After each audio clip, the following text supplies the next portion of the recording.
What up, y'all? It's Big Reek, man. Back at y'all with some more sports analysis. This time I'm going over my favorite team, the Boston Celtics, and letting all my Boston Celtics World Championship fans know that you don't have to fret the Knicks, man. The Knicks are no threat at all to the Celtics, and I'm going to go over the main reasons why in this video, man. And I'm going to break it down real simple because a lot of these analysts, they try to be I don't know what they try to do, but I'm gonna break it down simple for you. We're gonna go position by position and see why the Knicks can't hold a candle to the Celtics. All right. So we're gonna start off with the starting five. Let's start with the Knicks' strongest position, the point guard, Jalen Brunson. Jalen Brunson versus Jrue Holiday. We gotta go Jalen Brunson. He clearly better than Jrue Holiday. Holiday is excellent overall. Still one of probably the top 10 or 12 point guards in the league, and one of the definitely top 5 defensive point guards in the league. You know what I mean? And a champion, a 2-time champion. No slouch, but Jalen Brunson is an MVP candidate. He gonna drop him close to 30 tonight. Give me Jalen Brunson. I got you. Next position. Josh Hart versus Derek White.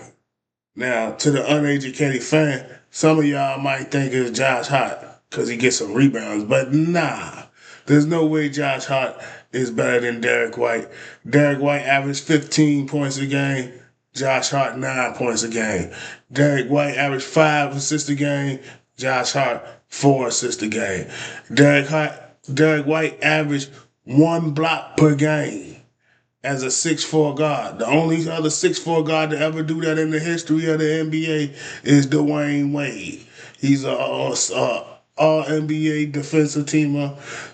Josh Hart ain't sniffing that. And he's got a gold medal. Josh Hart can only dream of ever getting one of those. Give me Derek White over Josh Hart.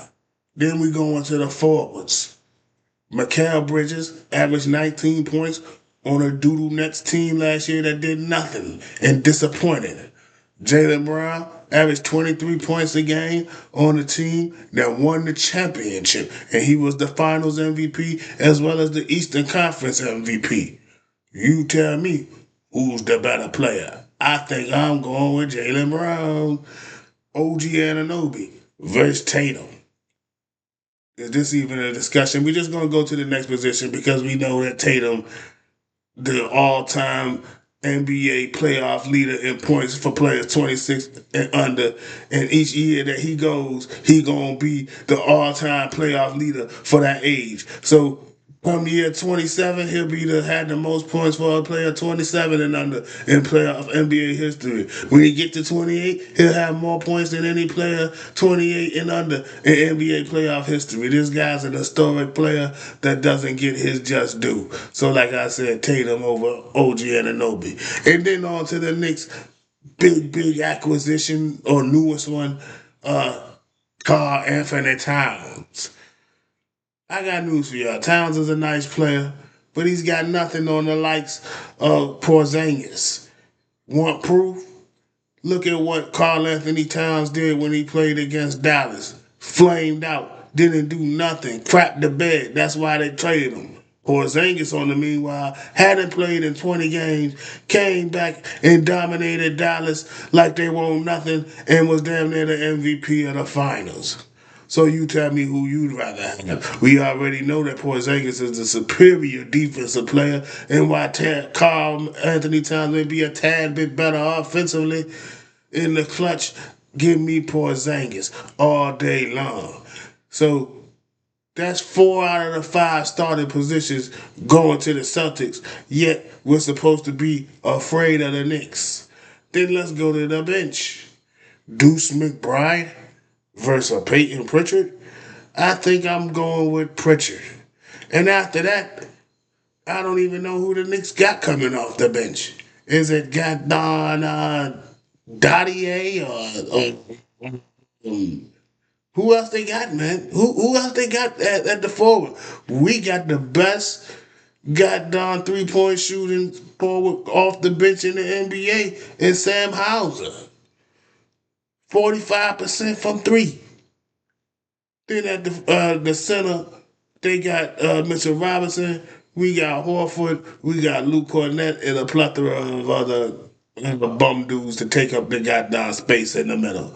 So I don't see where the Knicks is better. I might give you Mitchell Robinson over Horford, maybe, but Horford's 3-point shooting is in spacing is critical. So I wouldn't trade Horford for Mitchell Robinson.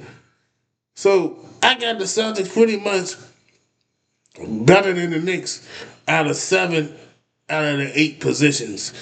The 7 out of the 8 rotation players. So I don't see where the Knicks are any threat to the Celtics. Now the Sixers, on the other hand, that's a whole different animal because the Sixers you can legitimately say might be better than the Celtics at 3 out of the 5 starting positions. You got Maxey, who's probably better than Holiday. You got Embiid, legit better than Porzingis, and then um, Paul George versus Jalen Brown. That's a tough one. That's a tough one. But then where the Celtics got that advantage is Tatum versus Yabusele, Derek White versus Caleb Martin or whatever you got going on. So, the Celtics have a superior rotation. And plus, Embiid will never be healthy at the end of the season. So, I don't think we got to worry about them too much. In summary, basically, the Celtics will probably walk through the East again, and we'll see who we meet in the finals and how it go down. Do not buy into this Knicks hype because that's all it is hype. The Knicks are okay, but they're not real. You know what I mean? Like the Knicks, you're not winning the championship with Jalen Brunson as the top player. I'm sorry to tell you, it just ain't happening. He's not Isaiah Thomas. He's not Steph Curry. He's alright, but he ain't that. And like I said, when you put the clamps on him with the likes of Jrue Holiday and Derek White, the greatest defensive backcourt probably since the likes of Dumas and Thomas rolling around, like this backcourt is something special, man. This backcourt I got Derek White and Jrue Holiday. I mean, defensively, they make all the big plays at the right time. Like niggas gonna score in the up and down NBA game. Points gonna get put on the board. But crunch time, got done, shit hitting the fan, got done, rubber meat in the road. Them boys getting to stop Derek White and Jrue Holiday, but them two is monsters together. Like I just love their chemistry. And like I said, barring the injury to Porzingis, I can't see the Celtics really losing, man. Not to any team constructed right now. Maybe, Giannis might get shipped out to play with Steph Curry and then they get another guy and they get something cooking. I don't know. But I think Dallas, should probably be close to making it back. Minnesota probably took a step back. People talk Oklahoma. I just don't buy Oklahoma. Like, Shea Gildas, he's all right, but he's another one. Like, I don't. Yeah, I think, he's an excellent regular season player, but I'm not sure he's the guy that's going to get you over the hump to win an NBA title. That's just my opinion. But like I said, I feel more threatened by them than the Knicks. These Knicks are some overhyped jokers, man. I'm trying to tell you, man. Then they get a couple of goddamn above average role players, and they think they can fuck with the Celtics, who just won the championship and got superior players, like I said, down the line. I don't care who you added. You didn't add no All Stars.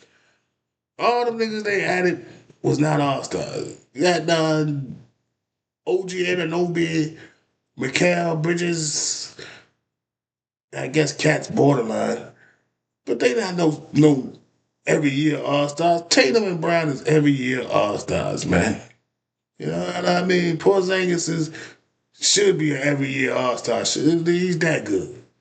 You know what I mean? And then our whole lineup is just a little bit better than theirs, man. We got more shooting across the board.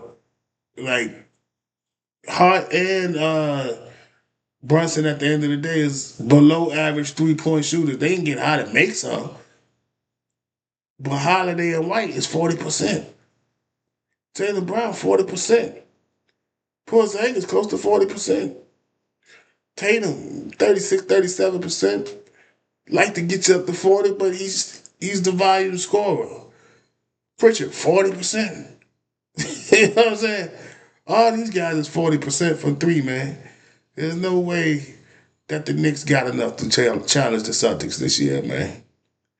They better get they need another big star. They need another big star, man. Because when you dealing with Tatum, Brown, and Porzingis, that Porzingis is 7'3", man. And can get his shot anytime he want. And he determined at the rim, and once they get on the break with Jaylen Brown, it's over, man. It's over, man. It's over, man. Like, I'm trying to tell you. This Celtics something to watch, man. I'm trying to tell you. Good ass team, man. The last year was one of the most enjoyable Celtics seasons. Not just because we won the title, but just like just the way we played ball, man. Like, I never thought we was gonna lose at no point during the year. Not once. But yeah, y'all let me know what y'all think, man. Y'all get in the comment section, like and subscribe. Let me know if y'all think the Knicks is any threat at all and why.